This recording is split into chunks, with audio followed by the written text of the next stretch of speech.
So, my dear comrades, welcome now. Still, I'm on classification, but this time, what I'm doing is I'm now going now to deal with the students. I've already dealt with the teachers, but now I will do with the students. So, it's going to be an interesting lesson. So, guys, welcome to the lesson. Lesson notes for classification 1 in biology. So, the lesson notes, classification 1 in biology, junior secondary students, and we have the first thing is introduction to classification, where we give the definition, and biological classification is the process by which scientists group and categorize organisms based on their similarities and differences. We immediately go to the importance of classification.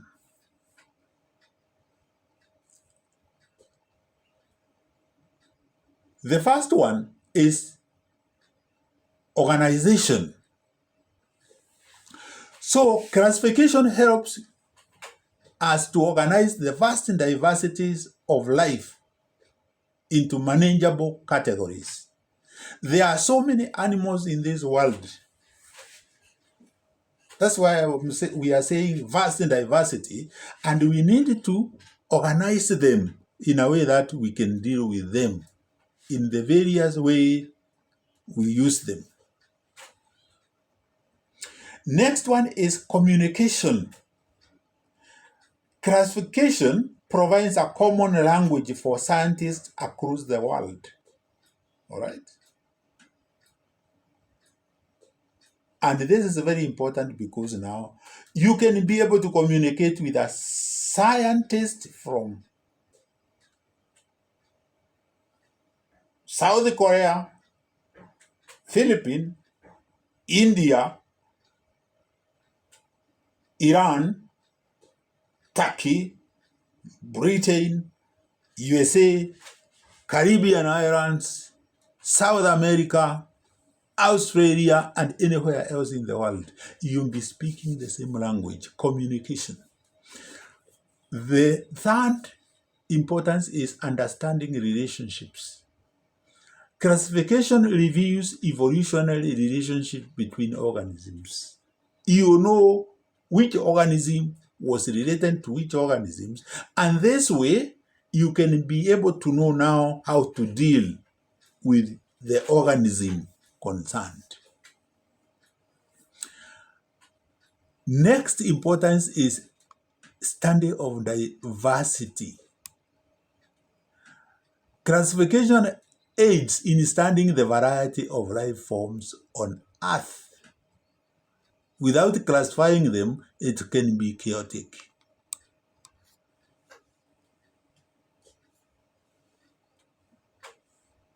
So, having mentioned that, now we go to the categories of classification. We have hierarchical system. This is the classification system is hierarchical, meaning it is organized in levels from the most general to the most specific. So we have to classify something generally, then we become specific to that organism. For example, if you take human being is an animal kingdom, belongs to the animal kingdom. But if you go now down, you come to the most specific name for the human being, and that is Homo for genus, and sapiens for species. All right. So we are known as Homo sapiens. The domain is the highest level of classification, and there are 3 domains. We have bacteria, we have Archaea, and Eukarya. So all organisms are grouped in those 3 domains. We have either bacteria, we have Archaea, and we have Eukarya. Now, the next level is kingdom. So the first level is domain, the second level is kingdom. Kingdom, the second highest level, which includes groups such as Animalia, animals, Plantae, plants, Fungi, Protista, protists, and Monera, or bacteria. So you can see there are 1, 2, 3, 4, 5. Animalia, Plantae, Fungi, Protista, and Monera. The next level is phylum, which is a group of related classes. For example, Chordata is the phylum that includes all vertebrates. Next is class, a group of related orders. For example, Mammalia is the class that includes all mammals. Order, a group of related families. For example, Carnivora is the order that includes all carnivorous mammals.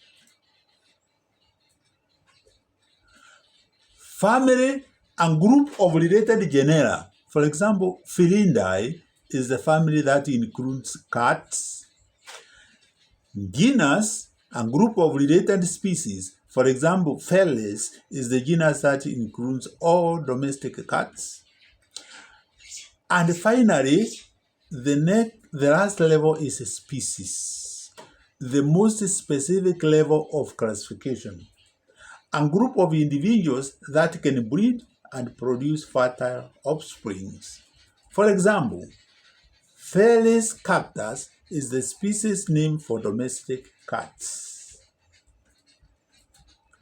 So, if you are in the same species, you are fertile and you can breed and produce fertile offspring. So, let's look at the 5 kingdoms of life. We have Monera. Monera characteristics: single-celled, prokaryotic, no nucleus, and they have a simple structure. So guys, I just avoided some noise which was outside here of some people with big music to avoid the copyright. So guys, let's come to, we have just looked at the Monera before I stopped. Characteristics of Monera is that it's a single-celled, prokaryotic. Prokaryotic means no nucleus, and the structure is simple. The examples here are the bacteria and cyanobacteria, or blue-green algae. The next kingdom is Protista, and the characteristics are, these are mostly single-celled. Next, they are eukaryotic. They have a nucleus, and they are more complex than Monera. Example is the amoeba, paramecium, and the algae. The next kingdom is fungi, and the characteristics are as follows. Fungi can be single-celled or multicellular. They are eukaryotic, and they absorb nutrients from organic materials. Examples include mushrooms, yeast, and mold. Plantae. Characteristics. They are all multicellular. They are made up of many cells. They are eukaryotic, that is, their cells contain a nucleus. They are photosynthetic, that is, they produce their own food using sunlight. And example here, we have the trees, flowers, and grasses.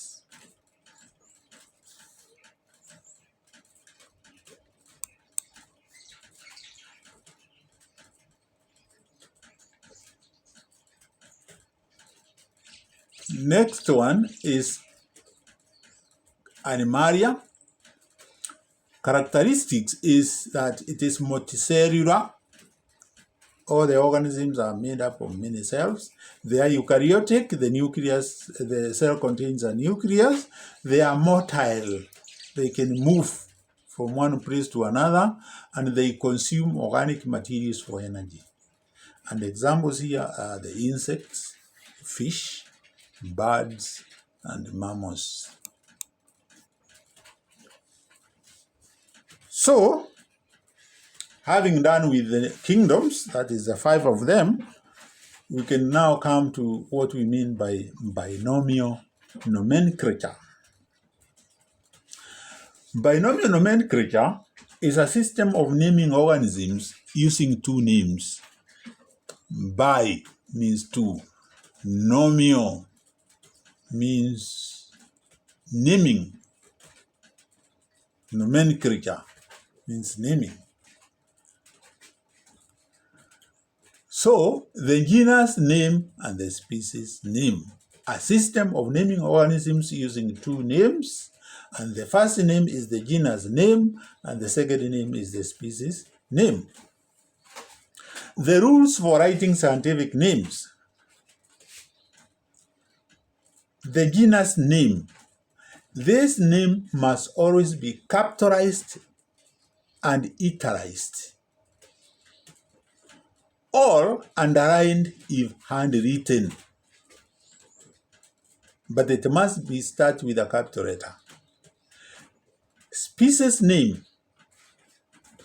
It must be in small letters or in lowercase and italicized, or underlined if handwritten.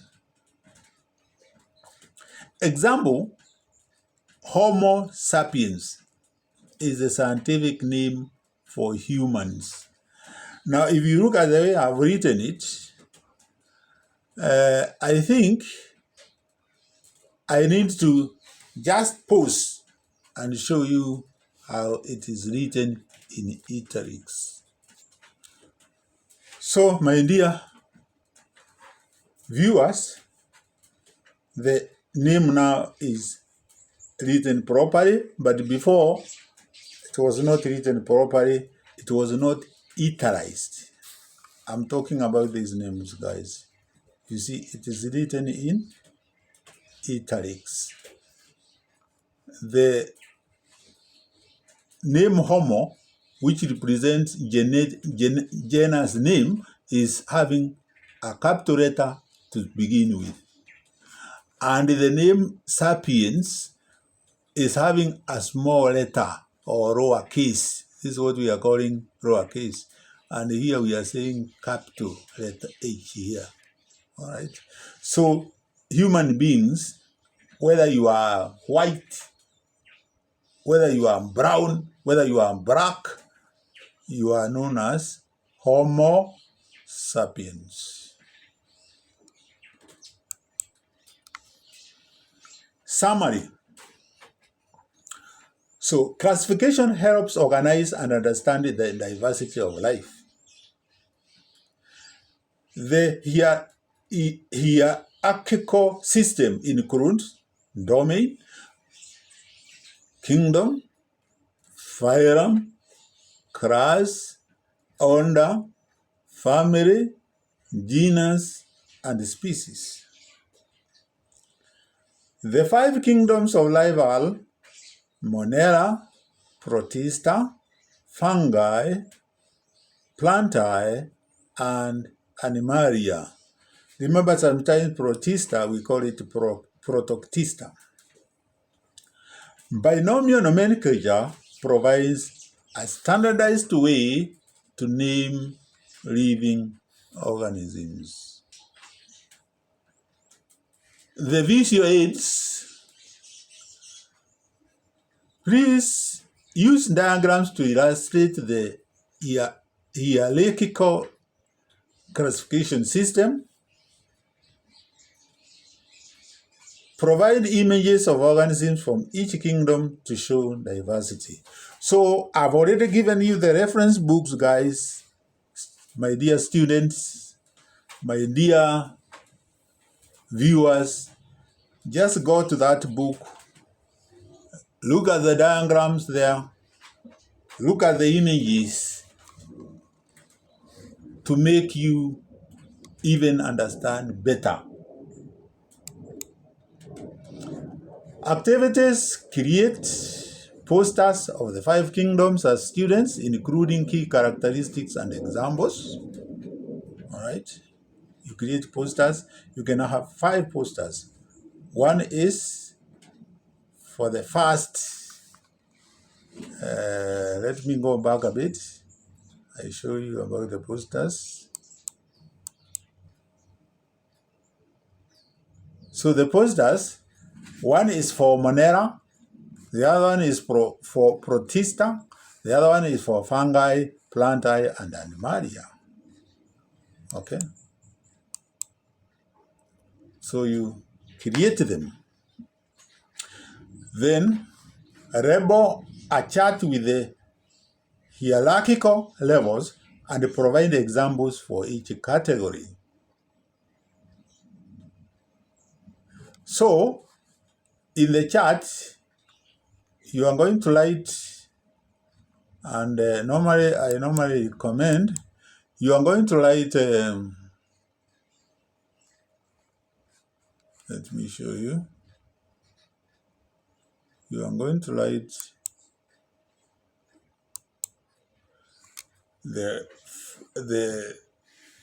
now, like from the top, you write kingdom. You put an arrow down once, you put phylum, then you put class, then you put order, you put family, you put genus, and finally species.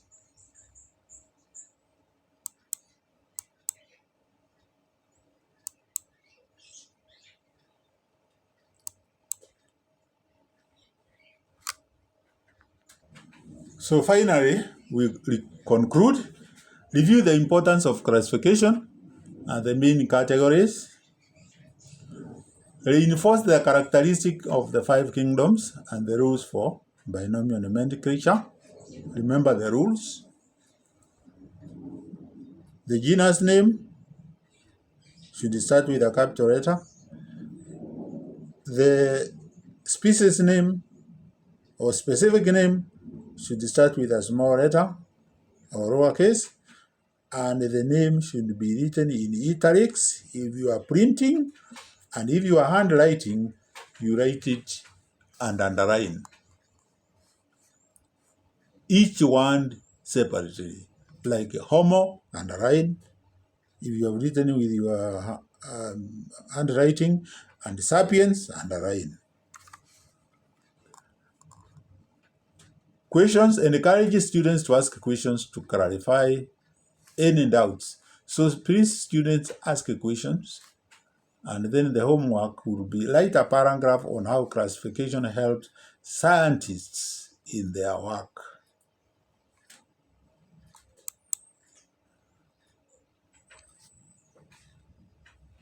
These lesson notes provide a detailed overview of Classification 1 in biology for junior secondary students, aiming to build a foundational understanding of biological organization and nomenclature.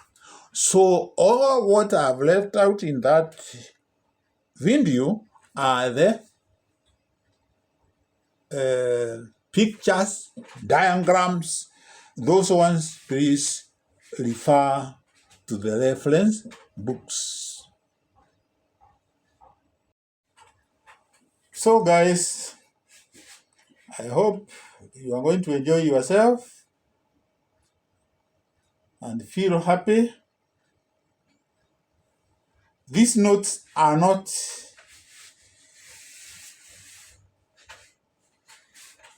supposed to be the only things you should rely on. Read more books. In fact, the secret of understanding something is read the same thing in several books. Take several books. Classification 1. Read. Go to another book and you see, different authors approach a topic differently. So if you read as many books as possible, the better. All right? Discuss with your colleagues. All right? Discuss kingdom. All right? Know the kingdoms, how they are distributed in this world, and so on. All right? Different genres. All right? Okay. So with those few words, guys, I'll come to the end of that session. But also invite you and request you very earnestly to subscribe to my YouTube channel, Smart_Traveler Memoirs. The word smart should start with a capital letter, just the way we are saying when you are writing genus, Smart_Traveler Memoirs. Bye guys, bye guys. May I see you in our next topic, and this one, guys, is going to be mathematics. So welcome to the next video.